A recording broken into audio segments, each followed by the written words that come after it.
څرنګه چې موږ او تاسو وینو 5x منفي 3 مساوي کیږي له 4x مثبت 3 سره.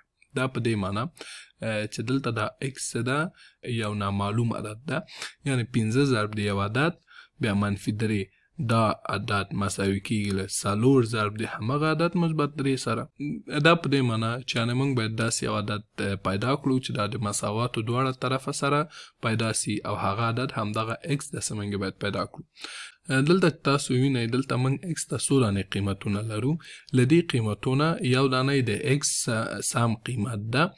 نو زه له تاسو څخه غوښتنه لرم چې ویډیو یو ځل ودروئ او خپله یې وګورئ چې حلولی سئ او که نه.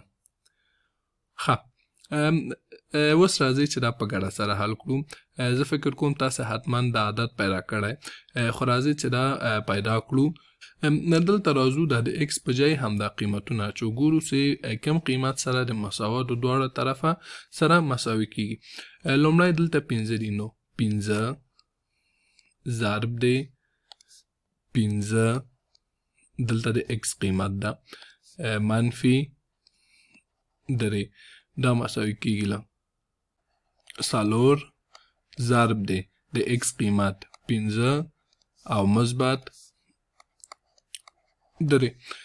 15 ضرب 15 مساوي کیږي له 25 سره منفي 3 مساوي کیږي له 4 ضرب 15 شل مثبت 3. 25 نه څه 3 لاړ سي 21 مساوي کیږي له او شل او 3 کیږي 23. نو 21 او 23 سره مساوي نه دي، نو دا د x قیمت د معادله کې نه ده. اوس راځو همداسې د دوهم قیمت ګورو. شپږ د x په ځای شپږ قیمت اچو، نو 15 ضرب دی شپږ منفي 3 دا مساوي کیږي له 4 ضرب دی شپږ مثبت 3. دا 15 ضرب شپږ کیږي 10 منفي 3 دا مساوي کیږي له 4 ضرب شپږ کیږي 40 مثبت 3.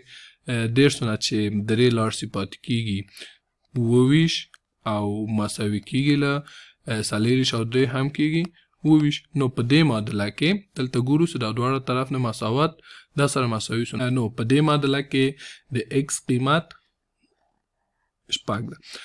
اوس نو د x قیمت پیدا شو، موږ که دا اوس حلم کو کیږي او که حلم نه کو کیږي، خو د ده لپاره چې وګورو چې د مساوات دواړو خوا سره نه مساوي کیږي، راځئ چې دا حل کړو. دلته د x په ځای قیمت واچو، دا مساوي کیږي له 15 ضرب دی و منفي 3 دا مساوي کیږي له 4 ضرب دی و مثبت 3 دا مساوي کیږي 15 ضرب یو کیږي 15 منفي 3 مساوي کیږي له 4 ضرب یو کیږي 28 مثبت 3. دا که دلته حل کم 15 نه سه 3 لاړ سي پاتې کیږي 22 مساوي کیږي له 11 سره. نو 22 او 11 سره دا مساوي نه دي، نو دې معادله کې د x قیمت څه ده؟ و نه ده.